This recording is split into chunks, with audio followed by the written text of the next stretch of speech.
G'day everyone, welcome back to the channel. So in today's video, we're going to talk about dequervains synovitis. And more importantly, I'm going to go through an exercise that you probably aren't doing, but you absolutely need to do if you're trying to conquer this very quickly and conquer it long term to make sure that it doesn't come back. Now, I'll leave a timestamp in the description of the actual exercise itself. But before we get to the exercise, I just want to make sure that we're talking about some context so that the exercise makes sense. Because if you go straight to the exercise, you probably won't understand why we're going to do it, and it might sound a little bit strange, but from what I've found clinically, this is probably the most important feature of why the thumb tendons become sore with dequervains. And I think it's often an aspect of treatment that's completely overlooked, completely missed. And let me know in the comments below, but I would be very surprised if many people have been treated, the area that this exercise covered, have been treated in that area, let alone have done this exercise. So please hang around just for the next few minutes while I give you some context. But as I said, there'll be a timestamp in the description for that exercise if you want to jump straight to it. So, excuse me. So basically, for those that don't know, Quervain synovitis basically means that there's a problem with one of the tendons or one of the two tendons that influence the thumb, basically at the side of the wrist. Now, we often attribute this to being an overuse injury or an overuse issue. But for the purposes of this video, I just want you to think of it as an overload and an irritation of a part of the thumb. So mine are generally pretty prominent. I don't know if you can see this in the video, but one of the thumb tendons here, and then there should be another one just behind that. So those tendons are the ones that tend to become quite irritated with dequervains. Now, if you're not sure whether you have dequervains, a really good test for dequervains is called the Finkelstein's test. And again, I'm sure I've done this before, but all it basically is it's just making a fist with your thumb inside your fist. And once you've done that, what we get you to do is to drop your wrist downwards and stretch out those tendons, with the idea being that if those tendons are annoyed and irritated, then that would become quite painful and it might reproduce your symptoms. So if you do that and you get some pain there, then you potentially have dequervains.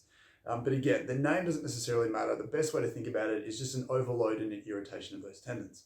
Now, giving you the context for the exercise we're about to go through, one of the things that I find clinically, and I don't say this lightly, is that the neck has a really strong influence over the health and function of your entire arm, let alone those tendons. And I've done a video before on a lot of RSI dysfunction, and how the neck tends to be the central component, at least from what I find clinically, that tends to cause those issues beyond the common ideas like overuse and things like that. So the reason being is that the neck has a lot of the nerves that run down and supply the tissue in your hand and fingers. And basically there's a nerve called the radial nerve that comes from the base of your neck. So there's a few levels at the base of the neck that contribute nerve roots that sort of make up a lot of the nerves that form the nerves that go down the arm, but more specifically that radial nerve. So that radial nerve tends to come behind the arm, down past that sort of outside of the elbow, which is potentially why we see a lot of tennis elbow issues. And then as we come down through towards the thumb, that radial nerve has a really strong influence over those tissues, either mechanically or neurally as well. Obviously, there's a bunch of other nerves like the median nerve and the ulnar nerve, which also contributes sort of nerves to the hands and fingers. But at least for the purpose of this video, to make it very clear, we want to go hunting through the base of the neck to find those neural connections that set this tissue up to fail. And the reason why I say that is that when we talk about overuse issues, one of the things I think that gets missed is that the body is designed to be used. Your thumb tendons are designed to be used. And we often see that use or overuse isn't necessarily the defining feature that causes your dequervains in this situation, but it is the thing that creates a situation that exposes hidden underlying mechanical dysfunction. So for someone, for example, who has tennis elbow, and not everyone who gets tennis elbow plays tennis, but if you get it from playing tennis, the best way to think of that is that tennis doesn't cause it, it just exposes some of that hidden dysfunction. And it's the same thing with dequervains. So if you're a physical therapist, if you're a massage therapist, if you're someone who uses your thumbs all the time and they suddenly become a problem, I want to put this out there that it may not just be the use of that thumb that caused the problem, particularly if you use both thumbs equally and the other side's fine, But if you've accrued some lower neck dysfunction, most likely from spending a lot of time looking down, for example, or maybe in some postures that aren't fantastic for that neck, as you accrue that neck dysfunction, you can start to pull some slack out of the arm, but the nerves that associate with these areas can sort of shut them down a little bit and take away some of that basic function. And the reason why we know this is because when we treat the neck without touching the thumb, we can start to see an increase in the function of that thumb. Now, if you have some legitimate irritation and inflammation or even some damage in those tendons, then clearly that needs to heal for you to feel 100%. But if you're lacking some strength or the severity of those symptoms improves once we treat your neck, then we know that there's a neck component. So the exercise that we're going to get to in a second is not a substitute for all the other specific thumb exercises that you might be doing, whether it's massaging that forearm, massaging the thumb, getting that thumb stronger. A lot of people wear splints and braces. Those things are still potentially important to do, and obviously you need to see a therapist so that they can tell you exactly what you need to do to specifically treat your case of dequervains. But the purpose of this video is to say that if you're not also treating the neck with this exercise, or a variation of that, or if your therapist is treating your neck as well, then you're potentially missing the entire picture, the bigger picture of why you have that dequervains in the first place. So that if you want to make sure that when your pain goes away, that it's gone forever and it never comes back, in my opinion, you can't be confident that you've solved the problem until your neck's potentially functioning better. So again, getting to this exercise. So this is the exercise that I would almost guarantee that no one is doing. I'd be surprised if many people who are getting physical therapy are having their neck mobilized. But this exercise with a simple ball is a way to mimic what I would do to my patients, as well as treating the thumb. So I hope this is something that's really beneficial for you guys. If it is, please let me know in the comments below. And as always, before we get to it, if you could leave a like on the video if you find this useful, and consider subscribing to the channel if you're new and if you like this type of content, if you want to learn a little bit more about the body and maybe some things that aren't commonly talked about. A lot of this stuff is the things that I'm finding clinically, trying to solve the problems that my patients come in with. So getting into the exercise, so all we need basically is a ball. So this can be a tennis ball. This is a lacrosse ball, which I highly recommend you use if you have one lying around. It's great because it has a bit of softness to it. So it's not like a baseball where it's really hard, but there's a little bit of give, but it's also grippy as well. A tennis ball can sometimes be a little bit too slippery, I guess. But basically, the reason why we want a little bit of grip is we're going to actually place the ball into your neck and try and find the specific areas that are stiff, tight, and potentially tender that are setting up that thumb to become problematic. And for those of you who are watching this that have had thumb pain for a long time, the neck can potentially be the main reason why it's not going away with all the hard work and attention that you're giving to that thumb. So basically with this exercise, you can do it lying on the ground. You can also doing it up against the wall. So I'll do it, I think I'll do it lying down if you can see me. If not, I'll do it up against the wall. But the idea basically is we want to place the ball above the bump at the base of your neck. So the main bump that everyone can feel, you come up a little bit from that and then off to the side that you have your thumb dysfunction. We want to place the ball in that area. So you want to start right down the base. So not on your upper back just yet, but at the base of your neck, let it roll off to the side a little bit. And then I'll lie down and see if you can see me here. So you can sort of just see me. So basically, I've got the ball in the middle and I'm just going to roll it off to the side. So I need to turn my head a little bit to the side just to find some purchase on the joints at the side of the neck or the back side of the neck. And all I'm doing here is I'm going to move the ball gently up and down until I find a spot that feels either stiff, tight, or tender. And once I find that spot, and again, I'd be very surprised if you don't have this, if you have dequervains, is once I've found a spot, so for me, this feels a little bit tight, a little bit tender, I'm just going to stay here. So again, it's not very sexy, it's not very interesting. Please have a phone to look at or some TV to watch or a book to read, just so you can spend some time here.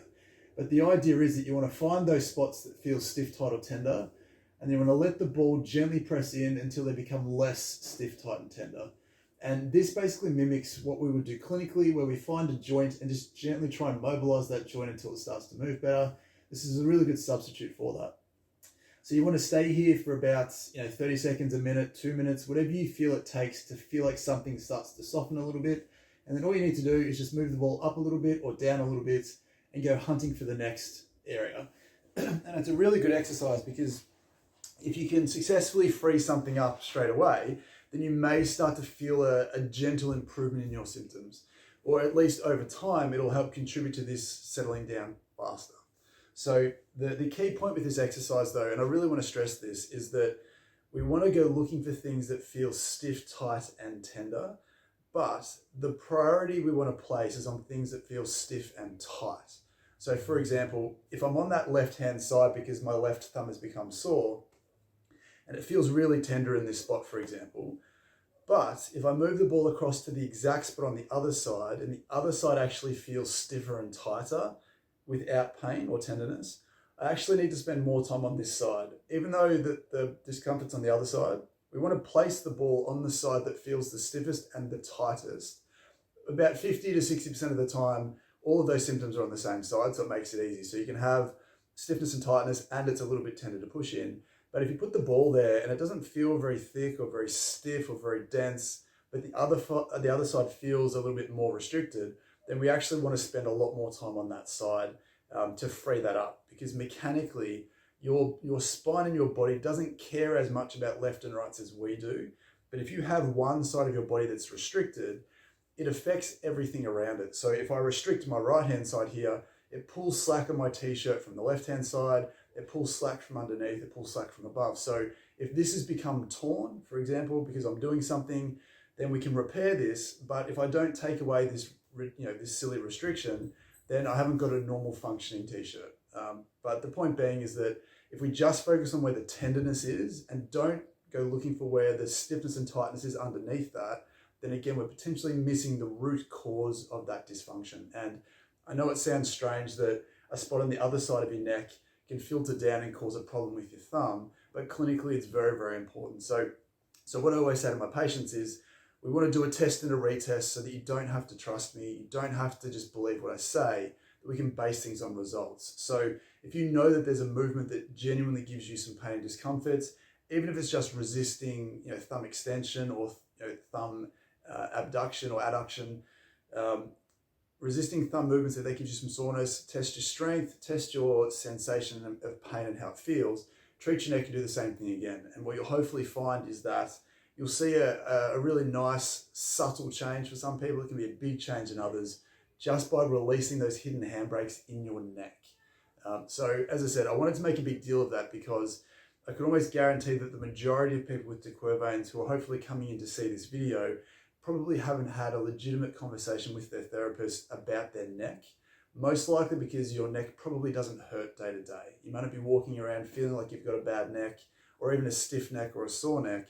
But ultimately, when you go hunting through the specific joints, sort of halfway down your neck and almost into the upper back as well, we start to see that there's some subtle dysfunction there that when that becomes better, we can see an increase and an improvement in your symptoms, of the Quervain symptoms. So again, let me know in the comments what you think about that. Please give this a go and let me know exactly how you feel from it. But it's important that you feel like you can go hunting, so maybe mid-shoulder blade all the way up to mid-neck, if not higher. Just go hunting for those areas of stiffness and tightness and then reassess. So again, it's not supposed to be a substitute for all the hard work that you're putting into those tendons, but it's an additional exercise that you need to be doing if you're trying to figure out how to solve this problem long term. So with that being said, the other thing to quickly touch on is, as I mentioned briefly off the top, if you do find there's a whole bunch of tightness and stiffness in here that is legitimately connecting to your thumb and changing how you feel, there has to be a reason why these parts of your neck have become stiff. And as I said before, the most common reason for that is that we're getting into positions where we're bringing those levels in and unknowingly asking those tissues to become stiff and tight over time. So if you're taking the time to free up your neck, you have to take the time to figure out which positions are creating that stiffness in the first place and just try and be a little bit better where possible. You don't have to be perfect, but it's really important that you can connect those dots so that we take away all the mystery as to why you have dequervains in the first place. So that's basically what I wanted to cover in today's video. So again, if you found it useful, please let me know in the comments. Let me know by leaving a like on the video and also consider subscribing. You probably know someone that has a sore thumb or has had a sore thumb in the past. If you feel like this would be useful for them as well, please consider sharing it to them. As I said, it's a really important aspect of dequervains that I think is getting missed a lot, but it's such a simple thing that you can do with the ball to hopefully have a huge impact on how you feel. So once again, I hope that was helpful. Let me know, and then I'll see you in the next one.